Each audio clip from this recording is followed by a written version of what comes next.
आज की वीडियो में हम देखने वाले हैं दो शिफ्ट ऑपरेटर्स के बारे में, जिसमें दो टाइप्स के शिफ्ट ऑपरेटर्स होते हैं। एक होता है राइट शिफ्ट ऑपरेटर और एक लेफ़्ट शिफ्ट ऑपरेटर। जिसमें हम पहला देखने वाले हैं numeric function s to the power i a, जहाँ पे s का मतलब होता है शिफ्ट ऑपरेटर से। अब इसका डेफिनेशन देखते हैं। मान लो a एक संख्यात्मक फलन है, मतलब कि a क्या है, कोई न्यूमेरिक फंक्शन है, तथा i एक धन पूर्णांक है, मतलब कि कोई पॉजिटिव होल नंबर है। तब s to the power i एक संख्यात्मक फलन है, तब ये जो होगा s to the power i a, ये भी एक कैसा फलन होगा, संख्यात्मक फलन, जिसका r पर मान, जिसकी r की जो वैल्यू हैगी वो क्या होगी, r equals to 0 to i-1 तक की वैल्यू जो है वो 0 मिलेगी। मतलब कि टोटल कितने टर्म्स हो जाएंगे, 0 से काउंट करेंगे i-1 तक, तो टोटल i टर्म जो होंगे वो क्या हो जाएंगे, 0, क्योंकि यहाँ पावर में क्या है, i है, तो i तक के टर्म्स 0 हो जाएंगे। तो 0 से हम काउंट कर रहे हैं, इसलिए 1 से काउंट करेंगे तो i-1 और 0 ऐड कर देंगे तो टोटल कितने टर्म्स हो जाएंगे, i टर्म्स। तो i टर्म्स क्या मिलेंगे हम लोग को, 0, तथा r ग्रेटर और इक्वल देन i, मतलब कि r की जो वैल्यू है वो i या उससे ग्रेटर होती है, तो उसकी वैल्यू हमको क्या मिलेगी, a r माइनस i। अब इसे हम आगे देखते हैं। मान लो हमारे पास कोई फलन a है, कोई फंक्शन a है, जिसमें वैल्यू दी हुई है a0, a1, a2, ar plus 1 and so on, ये वैल्यू दी हुई है। तब हम यदि ये निकालें s to the power 1a, तो s to the power 1a के लिए इसकी वैल्यू क्या हो जाएगी, यहाँ से अब s का मतलब ही क्या है, शिफ्ट। तो 1 है यदि पावर में, तो ये क्या होगा, एक टर्म शिफ्ट हो जाएगा और ये वाली वैल्यू जो है वो हो जाएगी 0, ये 0 हो जाएगा। फिर उसके बाद यहाँ से शिफ्ट होके a0 जो है वो शिफ्ट हो जाएगा, तो a0, a1, a2 and so on, यहाँ बाकी वैल्यू वैसे ही आ जाएगी, r plus 1 and so on.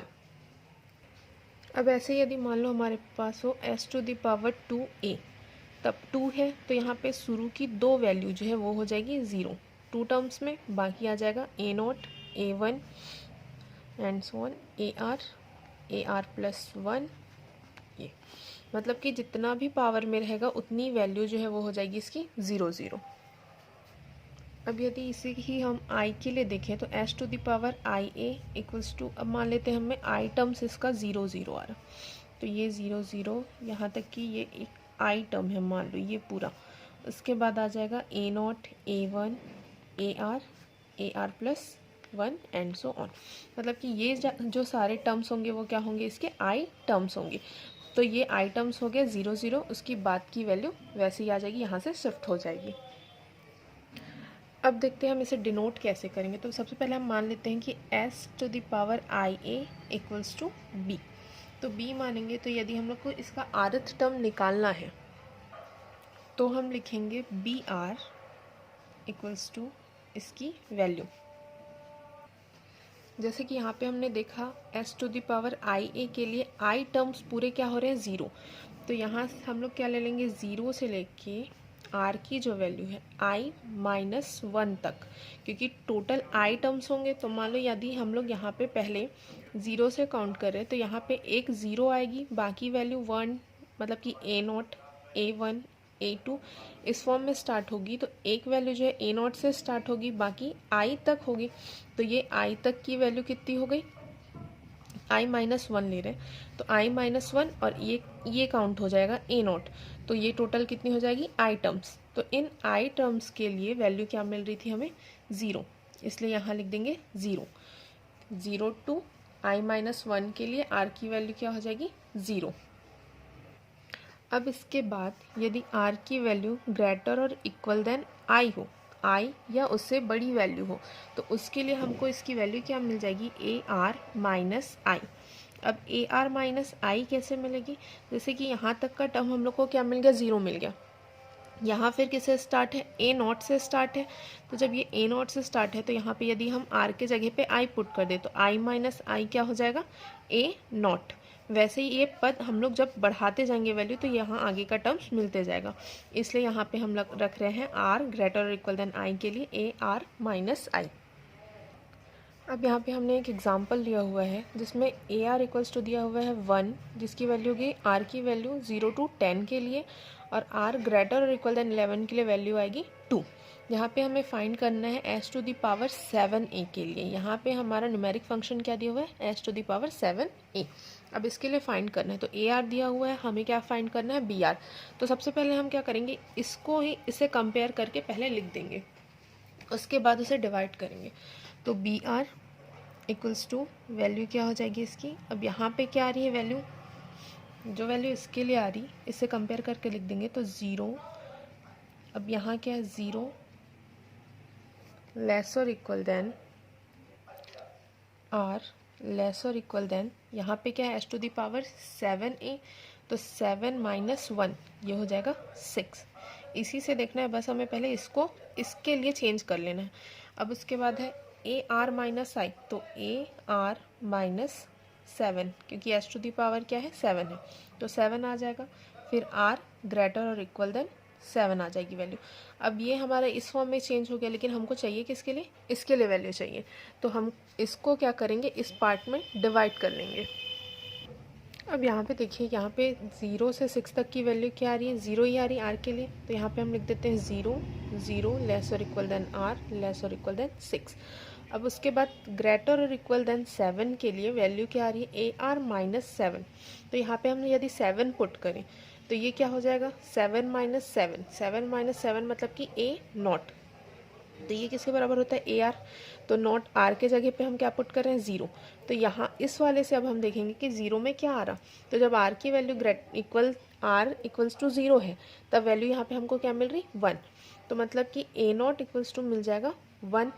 अब वैसे यदि हम 2 पुट करें यहाँ पे, सॉरी 8 पुट करें, तो वैल्यू क्या मिल जाएगी यहाँ पे, 8 माइनस 7 मतलब कि 1। तो 1 के लिए, A1 के लिए वैल्यू भी क्या मिलेगी, हमें 1 ही मिलेगी।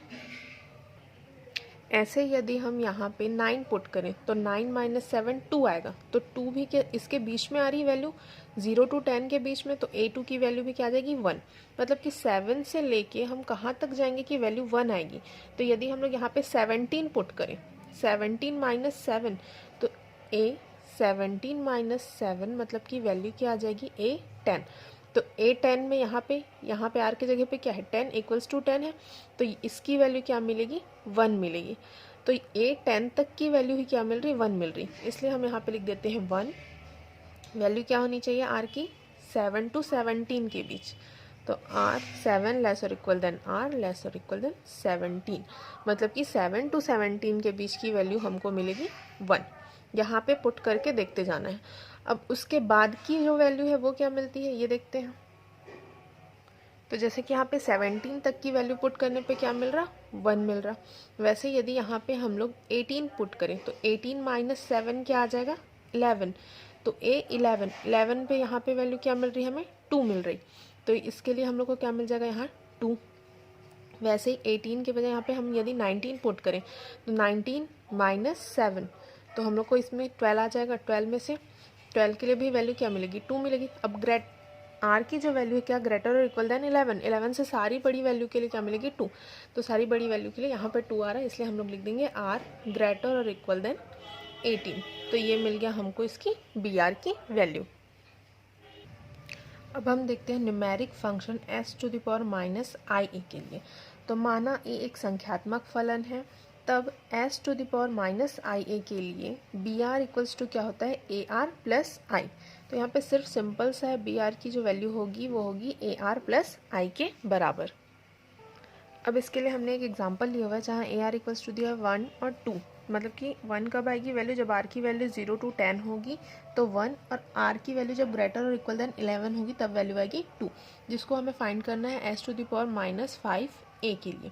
मतलब कि यहाँ पे हमारी आई की वैल्यू जो है वो क्या आ रही, 5। तब हमको फाइंड करना है बी आर।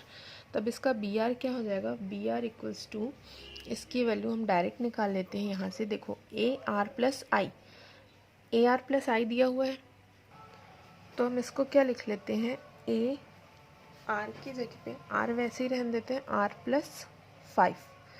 तो आई की वैल्यू 5 दी हुई है, तो यहाँ पे क्या आ जाएगा, B are equals to a are plus 5।